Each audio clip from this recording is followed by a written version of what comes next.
Hello and welcome to Indus News live from Islamabad. I'm Hira Mustafa and these are the headlines.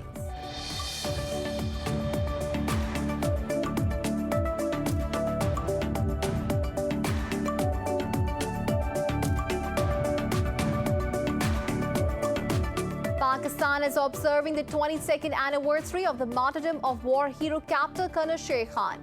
A wreath-laying ceremony was held in his hometown of Sawabi in northern Khyber Pakhtunkhwa province.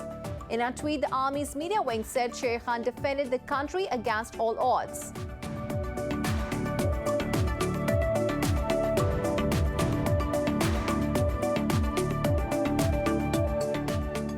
The Taliban claimed to have captured 3 more districts in Badakhshan and Helmand provinces. Meanwhile, Kabul says it has killed 20 fighters in airstrikes on the northern Jostan province.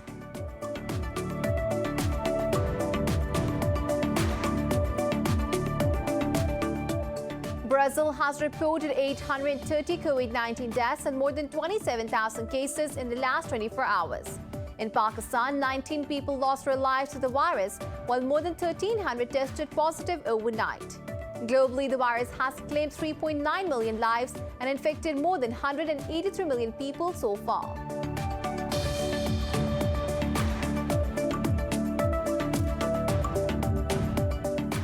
In the Philippines, the death toll from a military plane crash on Jolo Island in Solo province has risen to 50. In a statement, Army Chief Sulato Sobijana said all 96 passengers have been accounted for.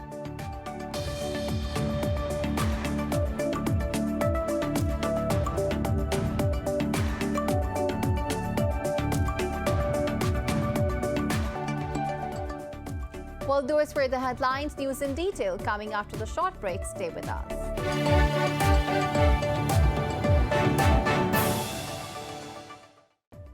Welcome back. Now the news in detail. Pakistan is observing the 22nd anniversary of the martyrdom of war hero Captain Colonel Sher Khan. A wreath-laying ceremony was held in his hometown of Sawabi in northern Khyber Pakhtunkhwa province. In a tweet, the army's media wing said Sher Khan defended the country against all odds. The military said the war hero displayed utmost valor, commitment and allegiance to Pakistan. Captain Colonel Sher Khan joined the Pakistan Army in 1992. During the Kargil conflict on the line of control in 1999, he inflicted heavy losses on the Indian forces. He is one of the 11 recipients of the nation's highest military award, Nishan-e-Haider. Pakistan has urged the Financial Action Task Force to take strict action against India for its involvement in terror financing. The Foreign Minister said Islamabad has provided evidence of Delhi sponsoring terrorists to destabilize Pakistan. Shah Mahmood Qureshi said it will be a double standard on FATF's part if it does not take any action against India. In a statement, the Foreign Minister said the recent attack in Lahore justified Pakistan's fears. He added that the elements involved in this incident have been exposed. The Foreign Minister declared that Pakistan will present all the evidence before the international community. The Taliban claimed to have captured 3 more districts in Badakhshan and Helmand provinces as fighting rages across Afghanistan. As the last US forces are withdrawn from Afghanistan after nearly 20 years of fighting, the Pentagon fears the territorial advance of Taliban insurgents attempting to take back control of the country. In an interview, US Army General Scott Miller said the loss of terrain is concerning, but a Taliban spokesperson Suhail Shaheen said the group is not planning to seize Kabul militarily. He, however, warned that no foreign forces, including contractors, should remain after the withdrawal is complete. Meanwhile, the Afghan Defense Ministry says it has killed 20 fighters in airstrikes on the northern Jozjan province. The warring sides have not commented on each other's claims. In Japan, 3 people have been killed and 80 are still missing after landslides tore through a Atami resort southwest of Tokyo. Around 1,500 rescuers are combing through crumbled houses and buried roads for survivors. A government spokesperson has warned that more rain is forecast, raising the possibility of landslides. The local government has decided to close 11 schools as warnings against heavy rain and mudslide remain in place. Talking to the media, Prime Minister Yoshihide Suga said all efforts are being made to rescue people. Suga added that the police, firefighters and members of the military are aiding the search. In the Philippines, the death toll from a military plane crash on Jolo Island in Solo Province has risen to 50. In a statement, Army Chief Sirleto Sobejana said all 96 passengers have been accounted for. The Philippines Department of National Defense said 3 civilians on the ground were also killed and 4 were injured. The C-130 military plane was transporting troops from Cagayan de Oro in Mindanao. It missed the runway on the island of Jolo while landing. Officials said most of the passengers on board were young soldiers on their first deployment. Ukraine says the recent naval exercises with the U.S. have enhanced Kyiv's ability to resist Russian aggression. The Sea Breeze 2021 drills in the Black Sea follow a spike in tensions between NATO and Moscow. President Volodymyr Zelensky visited the U.S. missile destroyer USS Ross in the port of Odessa. He congratulated the United States on its Independence Day celebrations. Zelensky said the Ukrainian anti-ship missile Neptune was officially adopted by the country's armed forces. Sea Breeze 2021 demonstrates our unity in confronting military threats that are intensifying in the Black Sea region due to its militarization and the aggressive actions of the Russian Federation. This shows everyone our steadfastness in upholding the norms and principles of international law. The Pentagon has denied reports of rocket attacks on a U.S. military base in Syria.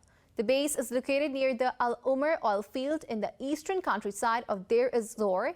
In a tweet, a coalition spokesperson, Colonel Wayne Marotta, denied the report, saying they were not true. According to media reports, at least 2 rockets were launched in the direction of the U.S. military base.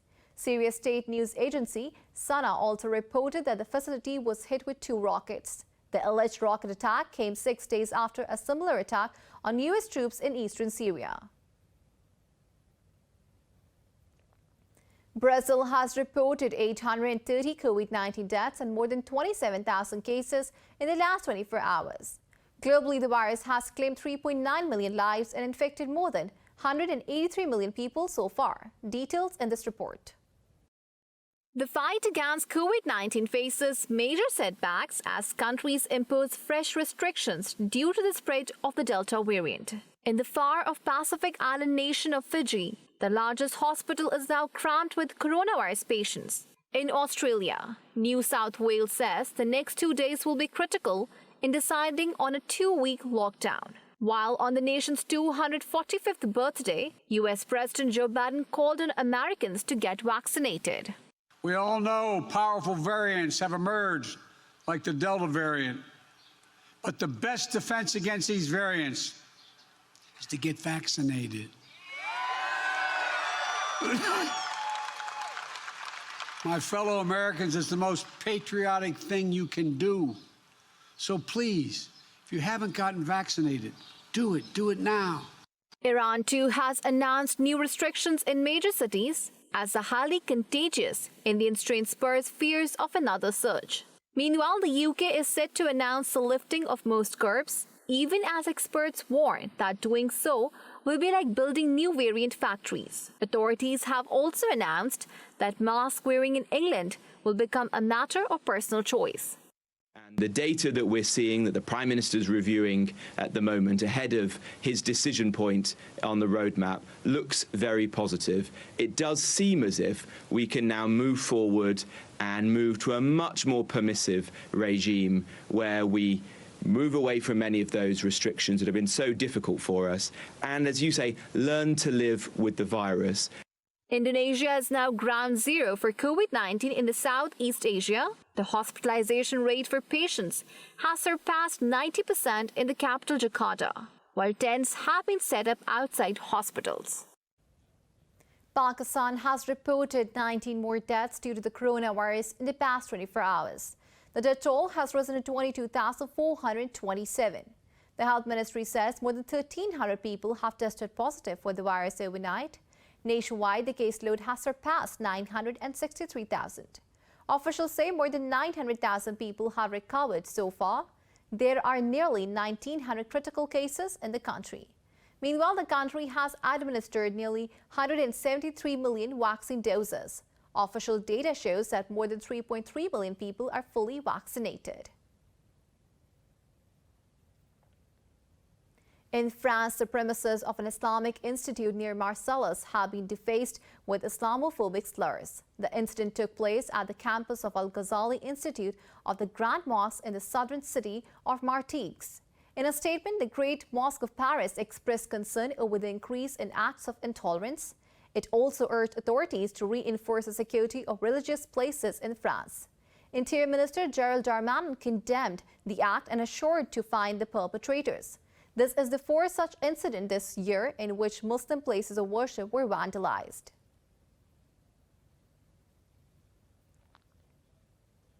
China has opened a cybersecurity probe into 3 technology companies recently listed in the U.S. This comes a day after Beijing ordered the removal of ride-sharing giant Dixuexing from app stores.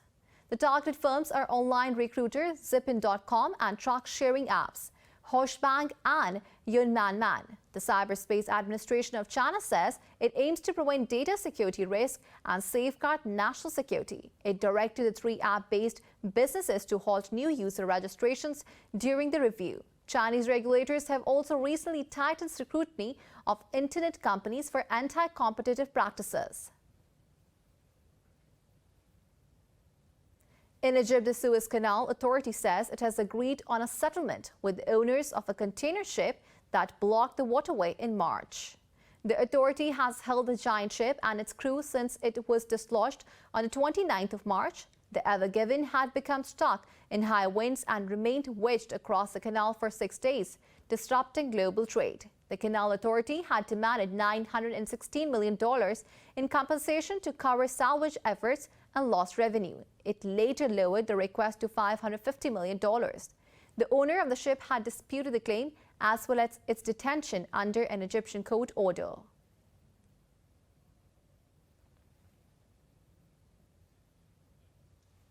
In South Africa, supporters of former President Jacob Zuma have formed what they call a human shield outside his home to try to prevent his arrest. A court found him guilty of contempt for defying its order to appear before a corruption inquiry. He was ordered to report to the nearest police station by midnight on Sunday and begin a 15-month jail sentence. Zuma has launched an appeal against the ruling and says the corruption charges are politically motivated. Meanwhile, the Constitutional Court has said it will consider Zuma's appeal on the 12th of July. The 79-year-old was ousted in 2018 after 9 years in power.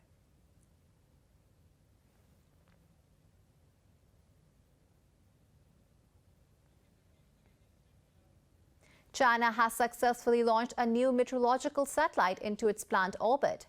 Fangyan 3E will be the world's first meteorological satellite for civil service in a dawn-dusk orbit. A Long March 4C rocket blasted off from the Jiuquan Satellite Launch Center in northwest China. The satellite is equipped with 11 remote sensing devices and has a lifespan of 8 years. It will obtain information about atmospheric temperature, humidity, and other meteorological parameters. The launch marks the 377th mission of the Long March rocket series. French swimmer and Paris mayor's son Arthur Germain is swimming down the entire length of River Seine. More in this report. Arthur Germain set himself the goal of swimming down the 775-kilometer-long river, from its source in the Côte d'Or department to its mouth near Le Havre. The 20-year-old set out from Paris on Sunday morning for the 29th day of his marathon swim. He still faces another 24 days in the river before reaching the sea. Germain aims to awareness about river pollution and campaign for their cleanup. He has also collected about 1,200 water samples along his trip to identify polluted areas. Every day, he swims 15 kilometers while pulling 90 kilograms of food and equipment on a kayak tied behind him. Germain is also the youngest French person who swam the English Channel at the age of 16 in 2018. More news stories coming up after the short break. Stay with us.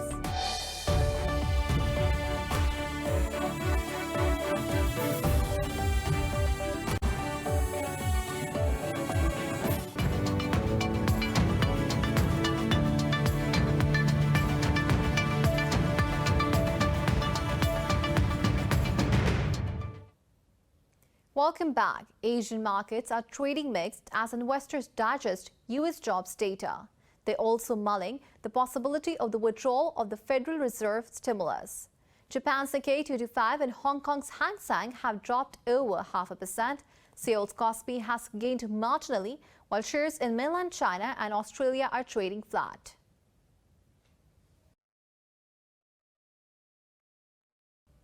For the latest updates, you can follow us on social media at indus.news.